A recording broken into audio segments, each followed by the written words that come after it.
What is going on, guys? So today we are going to be going over my very unique Templar PvP build. This setup is a lot of fun. Sure, it's not going to be like a typical 1vx god mode with overpowered, insanely tanking, healing potential setup like some of the other builds that I post, but the fun factor and the uniqueness to this build is on a whole nother level. This build isn't just my creation, this was a joint effort of a few other creators like Nice, Is There No One Else, Steady Eddie, and Kuro, that we all theorycraft this build and it performs just how we envisioned it. In this video, we will cover all the typical topics like gear, skills, champion points, and much more. To understand this build fully, please be sure to watch the whole video. Timestamps are down below if you wish to skip ahead, as well as other important links. If you want a written guide of this build, be sure to check out my website at TheRealPinkStarr.com, where I have all my builds and guides posted. And one last thing, if you guys are newer to PvP, I created the ESO Academy Discord server. It is designed as a resource to either help you start or improve at PvP in ESO. We have several hundreds of members and are growing by the day. We would love to have you join. It doesn't matter your experience or skill level, we are here to help. If you guys are interested, I'll leave a link down in the description below. Without further ado, let's get right into the build. So to kick this build video off, let's go over the race. So I am an Imperial. I think this is going to be the best race for a few reasons. The main one is the cost reduction. We are stage 4 vampire on this build, so our abilities are costing quite a lot, and this is going to help counteract that to help us get a bit more sustain. We are a hybrid focus. We have a lot of magic abilities and a lot of stamina abilities, so we're using both stats for this build, and we have to have this cost reduction or we're really going to run out of resources very, very quickly. That's some of the main reasons why, but also extra health and extra stamina isn't too shabby either. Other races that work, I think Khajiit is going to be my second best, or my second favorite, I should say, because we are running mechanical acuity, and that's going to pair very well with the Khajiit race. And you're going to get tri-stat stats on a Khajiit, and you're also going to get tri-recovery. So it's overall pretty decent, pairing up with some of the sets that we have, and that's going to get a lot of scaling with your recoveries and your stats and whatnot. So Khajiit is going to be my second favorite. You could also go with Wood Elf, you could go with Orc. Any race works with this build because it's so hybrid focused that you really can get benefits from even a Breton or maybe even a High Elf to some degree. Even Argonian, any race honestly works with this build. Just whatever you have will work. Sure, there's going to be some situations and some preferences that this race will be better than this one, but overall, it's your choice and use what you have. So for my attributes, we have 64 points into stamina. We're using the smoked bear haunch food. Right now, I'm using the Lover Mundus Stone. I like the Lover. You can go with the critical damage, the Shadow Mundus Stone, if you are a Khajiit, or if you wanted to try that one. That's definitely an option. I haven't yet. I just like the Lover. It's just very simple and gives me a little bit of penetration. And we are stage 4 vampire. So the main reason why we are stage 4 vampire is access to the stealth mechanic that it provides us whenever we're sprinting. So the unnatural movement will reduce the cost of sprint by 50%, and also if we continuously sprint for 3 seconds, you automatically become invisible. Now sometimes this bugs out where you could be sprinting if there's a lot of lag or something like that, this passive just doesn't work. But when it does work, it's very fun to play. It just adds another extra depth and an extra layer to the enjoyment that this build provides, because it's super fun to be like a Templar but then go into cloak and be able to outmaneuver people and kind of trick them with your movement and whatnot. But that in short, that's the main reason why we are vampire. But also we get the undeath passive right here for the extra mitigation when we get low. We get the strike from the shadows, so we're going to get 300 damage. And overall, just vampire just kind of fits this build in my opinion. If you're not stage 4, then this probably won't work as well, because you really need that defensive toolkit to be able to, go and sprint. And like go into cloak. So it's just a very fun way to play this game, and it's something that I haven't delved too much into, and I'm really actually enjoying it. I may incorporate this on other builds, not just this one. That's pretty much it for the basic stuff. For my potions, I use tripods and Essence of Detection for those pesky Nightblades, because oftentimes whenever you hit your bow ultimate, those Nightblades can cloak it, so having stealth detection is going to be nice. But I mainly use tripods. And then for food, if you don't have smoked bear haunch, you can use the Jewels of Mistral, I believe. That's going to give you no health recovery, which obviously it's like not valuable since we're using Orzagas, because we are a vampire. So you could get by with running the Jewels of Mistral if you have that, but your overall max health and your recovery will be less because Orzagas is the most stat dense. So now let's get into the gear. So for the back bar, we are running Wretched Vitality. Again, we are a hybrid build. We really need this extra magic recovery. This provides us so much resource management and sustain that it's crazy. We get 390 recovery from just the 5-piece alone. You can also add in the extra 2 and the 3-piece for extra recovery. But this is just the most stat dense back barable sustain set in the entire game. It scales very nicely with our Smoke Bear Haunch, and with this set, it's just overall one of the most valuable back bar sets you can run because it's very easy to proc. We can proc this with our Rally, we can proc this with our Rune Focus, we can proc this with our Race Against Time because it gives a major and a minor buff. Because Major Expedition is a major buff and Minor Force is a minor buff. Rune Focus gives us major resolve, giving us our armor. And then also whenever we use that skill, we get minor mending for using our Rune Focus because it's just based on this passive. Rally gives us minor endurance and major brutality. So yeah, so that's why it's so easy to proc. It's so easy to keep up on this build. You're really going to love your extra sustain that you have. For the front bar, we are running Mechanical Acuity. Now this set has been good for quite a long time, but it's kind of drawn back a little bit since it got nerfed. That it's more of a scaling type of critical damage type of set rather than just an immediate 100% crit chance that it had for that 5 seconds and then you can nuke people. But now it's a little bit different and it actually kind of plays nicely into more of a delayed type of burst build like that the Templar can do. So how this works now is when you deal non-critical damage, you gain a stack of Mechanical Acuity for 4 seconds. So each time you deal non-crit damage, you're going to gain 20% more critical chance. So we are at right now at a base 12.4% critical chance. We deal non-critical damage. Now we're at 32%. Non-critical damage again, we're at 52%. That's critical damage there, the gold numbers. And then the white numbers is a non-critical damage. So that's kind of how it works. So each time you deal a white number like that, it's going to be an extra stack until you obviously run out of the duration for that 4 seconds. The reason why this set is so powerful is we have several skills timing up in this duration. So we got the Ballista going off, we got the Purifying Light, and we got the J-Beam that's going to be coming out and going to be securing those kills when all of this stuff explodes with the Purifying Light. And all of that can be guaranteed critical strike with Mechanical Acuity. And that's where the potential of the burst damage comes from this build. For the monster set, we're using Balor. So this is going to give you extra weapon and spell damage and penetration whenever we use our ultimate. So this is going to give us overall more killing potential for that 12-second duration to help us secure kills and get a little bit more damage out of our combo. We are using a 1-piece trainee with the extra health, and we're using a 1-piece Ring of Majesty for the extra damage for 1 and for the extra armor for 2. Now next patch, I'm really looking at the Dovra Sabatons for this build. Sure, we're going to lose a little bit of damage, but we're going to gain so much extra mitigation, it's not even going to be funny. So yeah, Dovra is what I'm looking at next patch. It's going to pair nicely with the Stage 4 Vampire and just being able to take advantage of that whenever we're sprinting. So definitely going to be looking at that set next patch for this build. So for traits and whatnot, for the back bar, we have defending. You can also go powered here if you wanted to, but it definitely suggests a great sword for the extra damage that you get for your healing potential. You can't go an axe, sadly. I wish they would make it to where it's increased critical healing as well. That would make it a little bit more viable for a back bar type of set. But swords are going to give you the 284 extra damage, so you can heal for more on your back bar. For the front bar, sharpened is going to be the way to go on the bow. And then for the armor, so we are running a 5-1-1. So we have medium head, medium shoulders, medium hands, medium legs, and medium feet. We have heavy chest and a light belt. This is going to be the most armor value possible that you can get. For the traits, we have 1 well-fitted, 2 well-fitted, 3 well-fitted. We have 3 divines.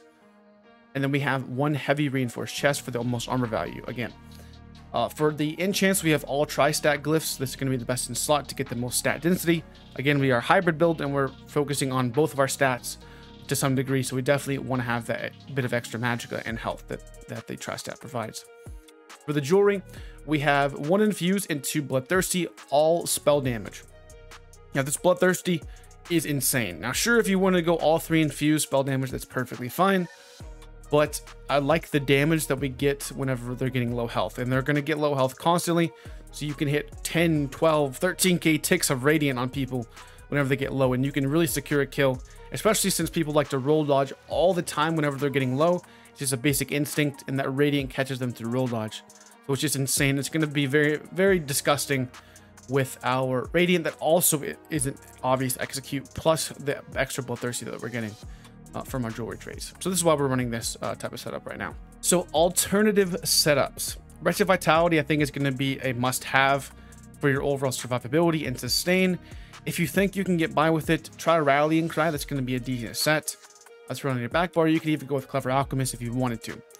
For the front bar, I think Savage Werewolf is a decent alternative if you don't like Mecha Acuity. That's just a basic bow front bar set that you can run. You could even go with Deadly on this build. Sure, you're not going to take the most advantage of it, but your Radiant and your Ballista what Ballista actually is not a dot. But if you're running the other morph, Toxic Barrage, then you definitely could try Deadly in that sense if you didn't like Mechanical Acuity. But I'm telling you guys, Mecha Acuity is disgusting with this build, and it just adds so much burst potential and it's super fun to play. Let's go over the skills. So we were using Lethal Arrow. Now you could go with the other morph here if you wanted to, but I like the extra bit of the file that we get.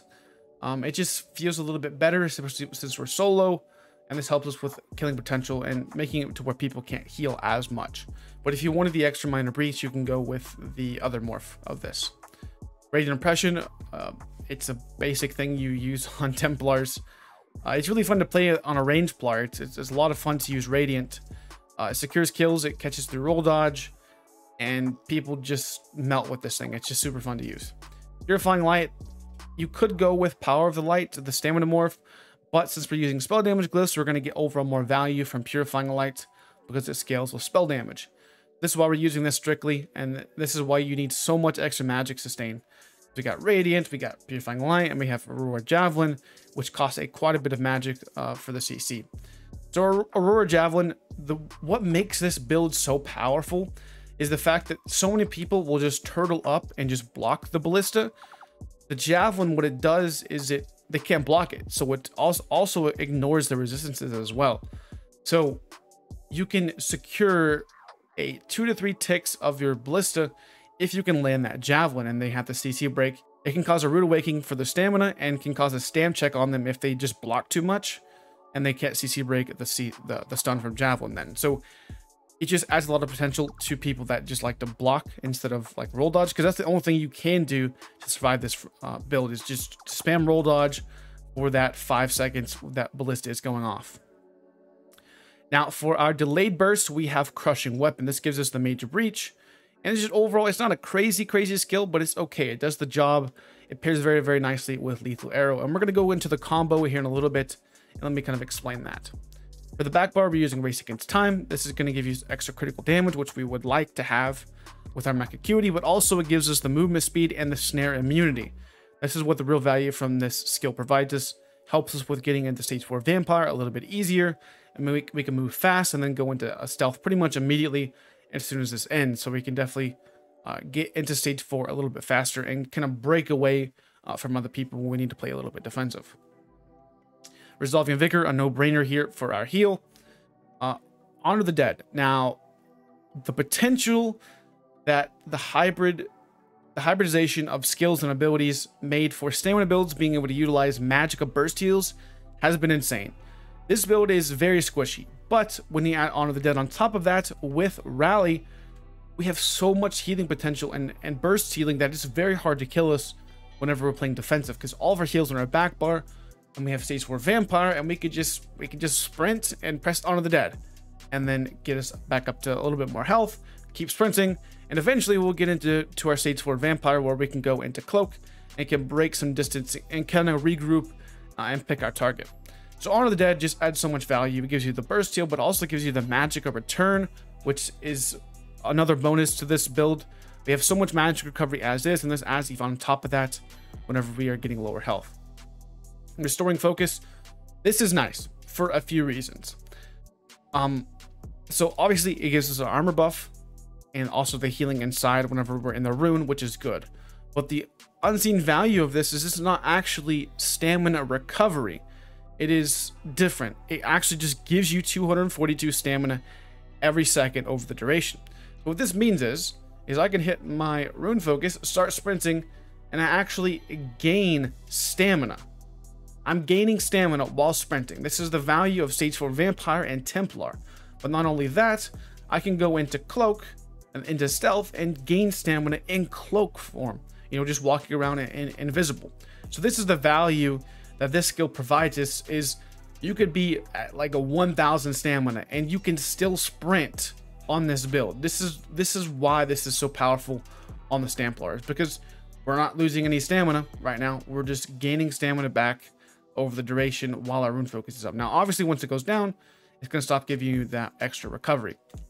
So this is another unseen advantage that I think the Stamplar, Nightplar, or whatever you want to call this, has some unseen value with restoring focus. And then we have our other burst heal with Rally. This gives you the major brutality, giving you the weapon and spell damage, and then also gives us the minor endurance for extra stamina recovery. Now for our ultimate, well, I guess I didn't even go my front bar ultimate, did I? So we're using Ballista. You can use Toxic Barrage as well. I just like Ballista because it gives us the advantage to play defensive if we have to, or keep on going offensive if we need to. Oftentimes, when I'll be fighting somebody, I'll put down my Ballista and Purifying Light, and I can leave them alone sometimes and they die. So if I'm getting heavily pressured by 4 or 5 different people, I've killed several people doing this, and it's just very, very funny to do. However, Toxic Barrage is going to be a little bit better for the ganking aspect of this build, and it's going to put a lot of pressure on them, especially the dot with Bloodthirsty and whatnot, but it leaves you open and susceptible. So if you're getting pressured by multiple people, it's very hard to survive. So this is why I like Ballista on this build particularly, but most other builds, definitely the other morph is going to be a bit better, because Ballista pairs very, very nicely with Aurora Javelin to, like I said, when they block, you can stun them with the Ballista going off with the Purifying Light. So this is what makes the value of this ultimate with this kind of combo that we have. For the backfire ultimate, I swap between multiples. Temporal Guard is what I use mostly when I'm solo, because oftentimes you can really juke some people out. Like, again, utilizing that stage 4 Vampire, you can go into Cloak, and then you could like teleport back to where you were, and can juke some people out. So it's overall, it's buggy sometimes, but it's very fun to use, especially when you jump off of a keep and then teleport back up and people follow you and juke them out. It's just a lot of fun, and it's very cheap as well. Other ultimates that you can use, I also use Swarming Scion whenever I'm in a group. You know, I played with Knights just the other day, and this definitely helped with survivability, especially when we're getting Zerg down. You can definitely go with this. You can also go with Remembrance if you wanted to, but overall, I've been liking Temporal Guard the most because we don't have access to minor protection on this build anymore, because they're not using jabs. So this definitely helps us with the extra mitigation that we get. So let's go over our stat sheet. So this is, I think it's unbuffed. Nothing crazy here. Our recovery looks kind of trash, but whenever we get our Erected Vitality procced, we get quite a bit of extra recovery. So our Erected Vitality is procced now. We're at 1890 and 1456 magic recovery. And then let's proc our potion. Now we're at 2310 stem recovery and 1800 mag recovery. So we have an insane amount of sustain. You're actually going to be more out of stamina than you will magic, because some of our CP passives and some of our slottables that we have definitely help with our overall sustain. So our damage looking like on our front bar is 5100 spell damage. Let me actually get my minor sorcery up real quick. With our minor sorcery up, we're at, I guess I did have it up then. Oh, it's because I had my battle up. That's what it was. But we're at 4982 extra. Well, that doesn't make any sense. Oh, I had my light attack buff. That's what it was. All right, so here's light attack buff with all this jazz. So 54 at 91. Our base damage without light attack buff is 4982. So it doesn't look like too high of damage. Whenever you have the mechanical acuity ticking, with our critical damage scaling that we have, which is not terrible. It's nothing crazy by any means, but it definitely helps with about 90% critical damage scaling. So it's overall not terrible. That's why I said Khajiit is always a good option if you wanted to take more advantage of that crit damage, or if you want to go with the Shadow Mundus Stone. So our stats aren't necessarily like God mode crazy. You're very squishy on this build, but you have a lot of sort of ability with all of the off healing that we have with our Magicka, and also the stage 4 Vampire. So you're going to be fine. You want to play this as like a hit and run type of build. You don't want to be close range, because you're going to get screwed over whenever you're fighting melee range. You need to just play the distance and be a pestering, annoying Nightplar. So with that out of the way, let's go into the champion points. So I'm using right now Mastered Armors for the direct damage. Pretty much everything we have is direct damage. A Deadly Aim, pretty much everything all we have is single target as well. So Ballista, Piercing Light, Radiant, all that single target. It's all going to get buffed by this. Fighting Finesse for the extra critical damage. And then for something a little bit different, we got Foresight. Now, the value that this provides you is insane, especially when you're getting an immense amount of pressure on you. So whenever you drink a potion, the cost of your Magicka and Stamina healing abilities used within 6 seconds are reduced by 75%. Now, you definitely could change this if you wanted to, but this is where we get even more Magicka sustain than what's really on the paper. We have a lot of Magicka sustain already, but whenever you use a potion, guess what? So our cost of our Honor the Dead right now is 4635, and our cost of our rally is 3061. Pop our pots. We have 1606 Honor the Dead and 1134 for our rally. Our vigor costs 984 stamina. But what this does is for that 6-second duration, when you need the extra sustain, whenever you need to not die or whatever the case is, you can just run and spam Honor the Dead, and it's going to cost you basically nothing. The recovery will counteract that, obviously, but also we have another CP sluttable as well. But this is just what I like. You could definitely just go Ironclad if you wanted to be more safe. But overall, I've been liking the Foresight. It's a little bit different, a little bit off meta, and can kind of expand to other builds, not even just this one. But because we have so many different, Magicka and healing abilities, this helps us so much with our survivability. Let's go into the red tree. So we have the basic Pain's Refuge. Since we don't have Cleanse, we can really take advantage of this. We have Survival Instincts for the roll dodge, the core combat abilities. Whenever we have stats effects on us, since we are, again, not using Cleanse, this definitely helps us with that as well. Then we have Refreshing Stride. So this adds even more magic sustain to the build. That's also unseen. Because I can't actually show you what it is, because I can't like do this and then look at it real fast, because it won't let me do it. We're gonna get extra 500 recovery with that. So with Retro Vitality up, if we just add it up, and I obviously know it's gonna scale more. If we have our Retro Vitality up with our potion up, we have 1876 recovery. So I at least know we have about 2300, 2200 mag recovery on this build when we're sprinting. So this is where, again, a lot more value comes in to the build, where we can have even more magic sustain than really what's on the surface. And then for the other CP sluttable we have here is Celerity for the extra speed. You definitely want this because we don't have any swift traits or anything like that. You definitely want to be a little bit faster for your stage 4 vampire. Okay, so that's it for the red tree. Now for the green tree, this really is irrelevant for most situations. However, if you're going to go into stealth, you want to have Sustaining Shadows, because this is going to help you with your overall sustain from that. Also get these as well, the Out of Sight, helping you reduce the radius so you can be detected while sneaking, so that definitely helps a little bit as well. And then also one more passive that I think is honorable mention and something to talk about is, do I even have it? I think I do. Yeah, Ledgerman. Improved Hiding, so you definitely want to max this out if you have it. If you don't, it's no big deal, honestly. This is just going to help you reduce the cost of your sneak as well. All right, editing Godzilla here. I wanted to talk about this and I accidentally forgot about it. So on my bow passives, do not put points into accuracy. Now, I know this kind of sounds weird, but this is big brain stuff. So if you guys know how Mecha Acuity works, like I explained, every time you do non-critical damage, you gain a stack.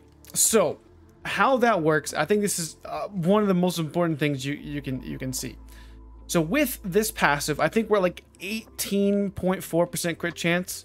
So what that means is when we get up to 4 stacks, we're going to be at 98.4% crit chance. Okay, ballpark number. I think we're about 18, 17%, something like that. With us taking out the accuracy passive, now when we're at 4 stacks of mechanical acuity, we're going to be at 92% crit chance, which gives us 8% chance, or 4 times the amount of critical chance to deal a non-critical strike to get even more duration of mech acuity. It's much easier to randomly hit an extra 8% chance of a non-critical strike versus 2% critical chance of not hitting a critical strike. So that is in essence why I took these passives out for the bow. You can, if you want to put them back in there, you can. You don't have to, but it's best to be as close to 10% base critical chance whenever you're running mech acuity, because you can get that scaling if you can deal a non-critical strike. That's just how it works. Yeah, so I just wanted to explain that really quickly of why maybe people will say like, oh, why do I have 18.4% crit chance? Well, that is going to be why, because I don't have that passive in. So that is pretty much it for the champion points and whatnot. So let me talk about the combo. I think this is going to be very important. Let me kind of show you the combo. I think this is important. This may take a few minutes. If you want to skip this part, then by all means do so.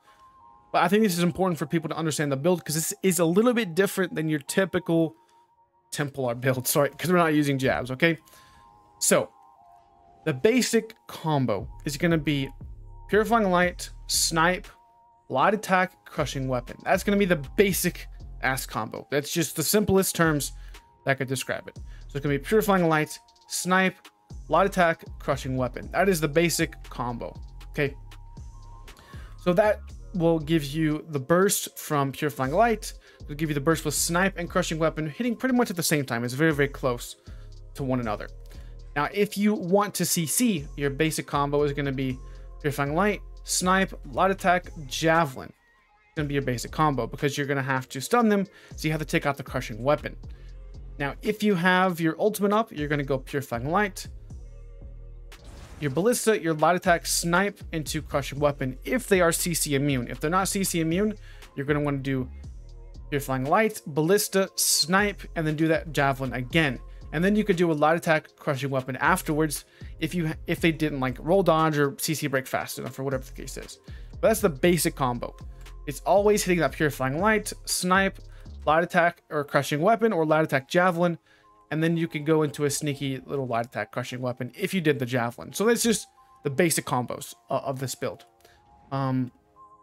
Whenever they get low, or whenever you feel like you're going to have an opportunity to kill them, oftentimes you'll see me. I'll go Purifying Light, Snipe, Light Attack Javelin, Light Attack Radiant. Okay? If I have my Ballista up, or whatever the case is, and it's ticking on them, it really helps with securing kills. And sometimes I'm radianting at like 50% health or 60% health, because I know that that Ballista is going to be helping me enough to secure a kill.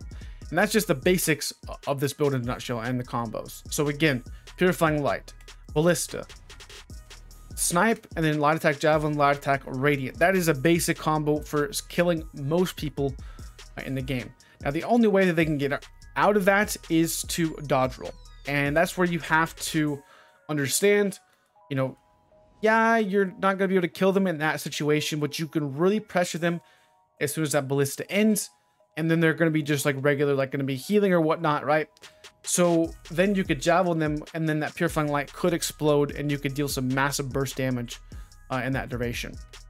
So that's the basic combo. For defensive rotation, if you need to play defensive, we don't have any healing abilities on our front bar, so there's no point in being there. If you just want to stay in your back bar, hit your race against time and sprint around, and get into your stage 4 vampire for your invisibility. Now, something I do want to talk about vampire is a few different things. Sometimes it doesn't work, and going into, like I talked about this earlier, but there's several times, especially in laggy situations, that the vampire just doesn't go into stealth. You could be sprinting for 6 seconds and it not even go into stealth. You could be sprinting for 10 seconds and it doesn't even work. You could also be sprinting and it pulls you out of stealth, and you're just sprinting like this normally and it just pulls you out. So it's sometimes has some issues. But also, something I do want to mention is whenever you're sprinting, right, and you're in stage 4 vampire, you want to Be wary of ledges. So this right here is going to pull me out of stealth because you stop sprinting. It doesn't matter how high it is, you could drop from here to here and that would pull you out of stealth. So you need to be very cautious of running over any type of structure like this because that's going to stop you from sprinting. You definitely need to be aware of that. And don't do that because like even that'll pull me out, and it's not even that far. So that's something I did want to mention as well. So that is pretty much it for the build in a nutshell. We went over pretty much everything: the skills, the traits, enchants, Mundus stone, food, vampire, champion points, buff stats, everything. So now let's get into some gameplay and let me show you this build in action and kind of talk about it and kind of what I'm thinking about when I'm playing it. So here we are at the gameplay section of this video. Now I'm not going to commentate through this whole thing, but there's going to be, you know, a few minutes of me commentating and kind of talk about what I'm thinking and what I'm doing. I got some 1vx situations, some 1v1 situations, and all that. We got 5 or 6 yellows here chasing us. I'm trying to utilize the stage 4 vampire here to break some distance, but I get snared. I'm going to hit this ball ultimate on this guy, had the power light on him, stun him with javelin, and then go into a J-beam. He actually dies from the ballista and the power of light ticking on him, which is insane. This is why I'm telling you guys I love this ultimate more than the other morph. I'm going to hit the guy with the javelin, hit him with a purifying light, but I'm going to go around the corner a little bit and break some line of sight because I'm about to die. I need to play a little bit defensive here and figure out my next target. I'm going to go break away and use my stage 4 vampire. This is why this is so powerful. You can break away and get some pretty good distance away and kind of maneuver yourself around to break some distance. So this is why, again, you break the distances because this guy chased me and hit him with a javelin, and he is very squishy. He comes back actually and kills me with a Dawnbreaker, so that's going to be nice. Anyways, so hit the guy with a power of light with a javelin and then kill him with a radiant oppression and the power of the light ticking. Now I got the javelin on this person and I have the power of the light. It's going to keep ticking with the radiance. It's going to put him right into the dirt. Going to kill him. Now I got this warden left. Sadly, the Nightblade comes around here, and I almost hit him with my javelin here. I should have won this 1vx, honestly. I hit my javelin there, but it didn't go off. And then I get hit by a 12k Dawnbreaker from stealth, and I die. So that's a GG's. Overall, I count that as 1vx in my book. I killed all of them except for one person, and they came back and res from their outpost there. So here's the next clip. This is just going to showcase how much killing potential this thing has and how fast you can kill people. Like, I know the guy's low CP, but you do that with a lot of people, especially in Greyhost. The reason why this build is so fun is it's so unique and so different than just a regular Templar with jabs and whatnot, that I just fall in love with this build. This thing is so fun. So hit the power of light on this guy, hit him with a snipe, and then go into a javelin. He can't block that, and then 11k power of the light. It's just insane burst potential. Power of the lights. I don't know what this guy's doing. Pop my detection potion, hit my ballista, hit my radiant oppression, and he's just gonna sit there and block. So guess what? If you're gonna block, you hit him with the javelin, and that's, you put several people in the dirt with just that alone. Now I got this guy running away on his horse. Gonna hit him with power of the light, snipe, light attack, crushing weapon. Gonna knock him off of his horse. I hit him with a javelin, and then go into a radiant and kill him. Now we got a Squirk on us behind us. We're gonna hit a power of the light, snipe, light attack javelin, light attack radiant. It just puts people in the dirt. It's so fun to do, man. Now we got this DK, 28k health, 5-star DK. Now we're gonna go into our ballista here, and then we got the power of light on him as well, and then all that just explodes and just absolutely just nukes his health bar. It is just so fun to do. So here's a few 1v1s where we just absolutely delete people. This guy's kind of chasing me around for a long time. I cut it down, hit him with the power of light. It just does so much burst damage. It's so fun. And here it is again. Power of light. I'm gonna break some distance away because I am stage 4, so it hurts to fight against DKs. So hit the power of light with a javelin that all crits, and I hit him with a radiant oppression. And here's another 1vx situation. This is just funny. This guy got hit by 14k radiant and 12k power of light. That is just so much damage. But we're gonna fight a few yellows here. We're actually gonna finally win a 1vx on this build. I think we did like 3 or 4 1vx's, but some of them were just kind of like, eh. This one's a little bit better because we have to do some kiting. Anyways, got this guy on us. I kill him with the power of light and the ballista. Finally stun him with a CC, and it's just so much damage whenever you can stun them and the ballista goes off. It's just crazy. So we got this Templar here. I'm also getting sniped from the back. There's like 2 or 3 snipers. Definitely being very cautious. I actually don't have any detect pots right now. whenever I'm fighting this, so it definitely is a little bit more harder to fight Nightblades, and whenever you have those pesky ones in stealth, they're very hard to deal with. We have the Power of Light, gonna try to secure the kill with Radiant, but he bashes us, so we need to regroup and focus on a little bit more squishy targets. We got this guy over here. I'm trying to see him, hit him with Snipe, and then Javelin, and then go on light attack Radiant. Radiant just secures kills. Whenever you got Mecha Cutie up, that Radiant's gonna absolutely slap. So we got our Power of Light on him with Ballista. I'm gonna put some pressure on him with Radiant and Power of Light, but he heals up. And then we got sniped by this bow guy, and there's somebody else coming up as well, I believe. So we need to do a little bit of kiting and line of sighting and kind of figure out what our next target's gonna be. This guy is definitely just too tanky, so we're not even gonna mess with him. And trying to find the next person. So here is the this person over here. Hit him with a Javelin. They're pretty much dead already. So we're gonna hit him with a Radiant. He didn't even heal or anything like that, so that's a rip. Now I got this sniper. I'm trying to find him because I'm not gonna kill that Templar by himself unless the sniper is dead. So I'm trying to find him. I see the Power Light explode over there, but I just never can find the Nightblade. He just cloaks away and just leaves, I do believe. So we're gonna fight this Templar in a 1v1. Hit our Ballista, hit our Javelin, got the Power of Light on him, going through the J-Beam Radiant, and all of that explodes, and just he can't survive that much damage, and it just puts so much pressure on them. So finally, here is a good 1vx survivability, how you want to play the stage 4 vampire, because not a lot of people really play stage 4. It's been people are like, oh, never go to stage 4, but honestly, this has a lot of utility, and it can be a lot of fun. But sometimes you'll see whenever I start sprinting sometimes in this clip that I actually can't go into stealth because whatever reason it's super laggy or whatever the case is. But anyways, that's pretty much for the gameplay commentary section of this video. This is a kind of a longer 1vx. It's got some killing and where I can finally turn and burn some people, but overall it's just going to be a lot of line of sighting and kind of how you want to survive on this build and really what you're trying to do whenever you need to heal yourself and you need to play a little bit defensive. It's very important because this build is very squishy and it requires a little bit of 1vx knowledge in order to pull this build really off. But that's it for me, guys. I hope you have a good rest of your day, and I'll catch you guys in the next one. Peace.